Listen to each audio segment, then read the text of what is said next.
औज़ुबिल्लाहिमिनश्शैतानिर्रजीम बिस्मिल्लाहिर्रहमानिर्रहीम। क़ियासत क़ल्ब को ज़ाहिर करने वाली तीन चीज़ें हैं, हसद, राया और अजब। यानी खुद को बड़ा और दूसरों को छोटा समझना अजब है। कुत्ते से 5 खसलतें सीख लो, कामयाब हो जाएंगे। अव्वल, भूखा होता है मगर अपने मालिक का दरवाज़ा नहीं छोड़ता।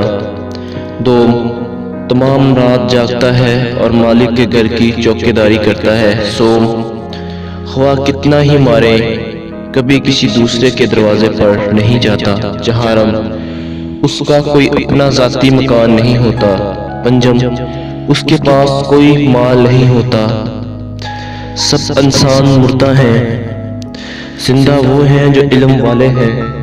इल्म वाले जो हैं वो सोए हुए हैं, बेदार वही हैं जो अमल वाले हैं। तमाम अमल वाले घाटे में हैं, फायदे में वही हैं जो इखलास वाले हैं। सब इखलास वाले खतरे में हैं, कामयाब वही हैं जो तकब्बर से पाक हैं।